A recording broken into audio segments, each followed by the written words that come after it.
Hello दोस्तों, बात करते हैं आज आर्टिकल 2 के बारे में। आर्टिकल 2 जो है हमारा किससे संबंधित है? तो आर्टिकल 2 दोस्तों संबंधित है एडमिशन और इस्टेब्लिशमेंट ऑफ न्यू स्टेट। देखो, अभी हम थोड़ा सा कॉन्स्टिट्यूशन को रीड करते हैं कि कॉन्स्टिट्यूशन में इसको लेकर क्या गिवन है। Parliament may by law admit into the union or establish new state on such terms and condition as it think fit. पहले दोस्तों हम इसको देखते हैं कि इसका मतलब क्या है। देखो, इससे दो बातें निकल के आती हैं, दो चीजें निकल के आती हैं जो हमें याद रखनी है कि पार्लियामेंट के आर्टिकल 2 पार्लियामेंट को पावर देता है कि वो किसी भी टेरिटरी को इंडिया में एडमिट कर सकती है एज अ न्यू स्टेट। समझ रहे हो? जो ऑलरेडी एग्जिस्ट करती हो। और इसका दूसरे प्रोविजन की अगर हम बात करें, ये कहता है, ये पार्लियामेंट को पावर देता है, it give power to parliament to establish new state into union of India जो एग्जिस्ट नहीं करता है। इसका क्या मतलब है दोस्तों? पहला हमने कहा, पहला प्रोविजन कह रहा है कि that it give power to the parliament to admit new state which is already existing. देखो दोस्तों, पिछले वीडियो में हमने मतलब समझा था यूनियन ऑफ इंडिया का। यूनियन ऑफ इंडिया में क्या आता है? यूनियन ऑफ इंडिया में मतलब कि जो स्टेट इंडिया के साथ एक फेडरल स्ट्रक्चर को शेयर करते हैं, मतलब कि जहां डिवीजन ऑफ पावर है। तो सिंपल सी बात, अगर सिंपल भाषा में हम इसको कहें, यूनियन ऑफ इंडिया में आएंगे आपके स्टेट।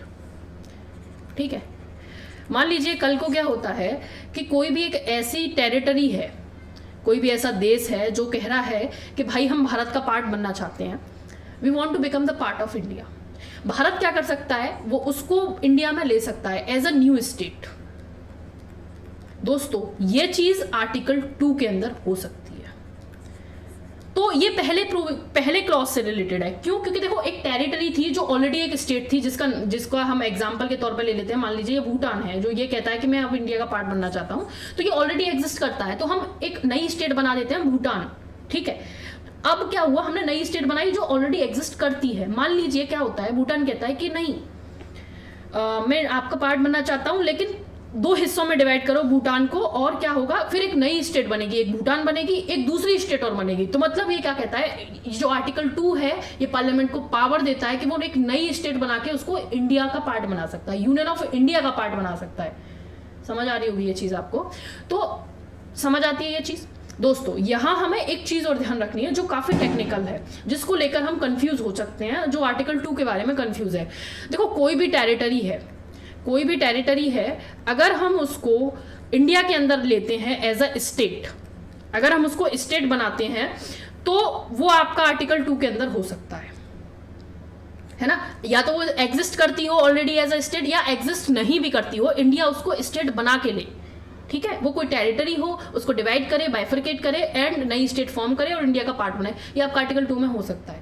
बट इन केस हम किसी टेरिटरी को एज अ यूटी इंडिया का पार्ट बनाते हैं, यूटी आप लोग समझते हो, जो सेंटर के द्वारा जिसको एडमिनिस्टर किया जाता है। ठीक है, स्टेट के साथ सेंटर का डिवीजन ऑफ पावर होता है, मतलब जो सब्जेक्ट हैं वो डिफाइन है, स्टेट के अलग हैं, सेंटर के अलग हैं।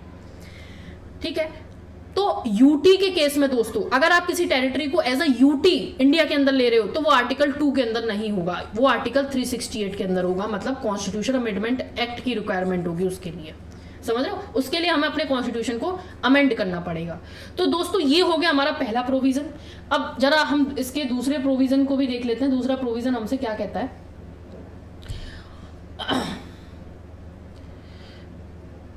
सेकंड प्रोविजन को दोस्तों हम रीड करते हैं। इट सेज 2A को दोस्तों खत्म कर दिया गया था 36 कॉन्स्टिट्यूशन अमेंडमेंट एक्ट के बाद। 36 कॉन्स्टिट्यूशन अमेंडमेंट एक्ट कब हुआ दोस्तों? 1975 में हुआ। ये सिक्किम से एसोसिएटेड था। अब देखो दोस्तों, क्योंकि ये इसको रिपील किया गया है, लेकिन इसको जानना भी जरूरी है क्या होता है ये। देखो दोस्तों, सिक्किम के बारे में थोड़ा सा जान लेते हैं ब्रीफ में। सिक्किम जो था 1975 तक इंडिया का प्रोटेक्टोरेट स्टेट था। प्रोटेक्टोरेट स्टेट का मतलब क्या होता है दोस्तों, कि जो सिक्किम था उसके जो 3 सेक्टर थे मेन, डिफेंस और कम्युनिकेशन और एक्सटर्नल अफेयर, ये इंडिया के अंदर आते थे दोस्तों।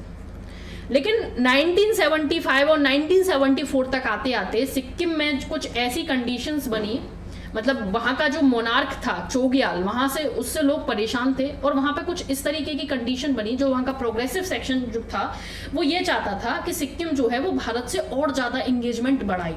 क्यों बढ़ाए दोस्तों? क्योंकि उससे सिक्किम का सोशल, इकोनॉमिकल, पॉलिटिकल डेवलपमेंट हो पाए। तो क्या किया उसने, कहा कि देखो हम इंडिया से इंगेजमेंट बढ़ाना चाहते हैं। तो इंडिया ने भी कहा चलो ठीक है। सिक्किम ने जब अपने यहाँ बिल पास किया तो इंडिया ने भी क्या किया, इंडिया ने भी 35th कॉन्स्टिट्यूशन अमेंडमेंट एक्ट पास किया। 35th कॉन्स्टिट्यूशन अमेंडमेंट एक्ट 1975 में ही हुआ था दोस्तों। इसके द्वारा हमने 2 प्रोविजन ऐड किए, आर्टिकल 2A और 10th शेड्यूल। तो ये सिक्किम से रिलेटेड है। इसमें दोस्तों हमने क्या किया, हमने सिक्किम को एसोसिएट स्टेट होने का दर्जा दे दिया। लेकिन दोस्तों 2 महीने बाद ही क्या हुआ, सिक्किम में और मेजर पॉलिटिकल डेवलपमेंट हुआ। वहाँ के चोग्याल जो मतलब वहाँ का जो रूलर था और वहाँ की जो जनता थी उसके बीच में टसल चल रहा था और जनता चाहती थी कि सिक्किम को अब जो है वो फुल फ्लेज्ड इंडिया का पार्ट बना लिया जाए। तो भारत ने भी 36th कॉन्स्टिट्यूशन अमेंडमेंट एक्ट किया और 1975, मतलब ये 2 महीने बाद ही हुआ दोस्तों। तो हमने क्या किया, फिर जो हमारा आर्टिकल 2A था और 10th शेड्यूल जो था हमने उसको रिपील कर दिया, है ना, हमने इसको खत्म कर दिया और हमने एक नया आर्टिकल ऐड किया, आर्टिकल 371AF, जिसमें हमने सिक्किम को कुछ स्पेशल पावर दी और सिक्किम को दोस्तों हमारे द्वारा फुल फ्लेज स्टेट का, इंडिया का फुल फ्लेज इंडियन स्टेट का दर्जा दिया गया। तो ये था दोस्तों हमारा आर्टिकल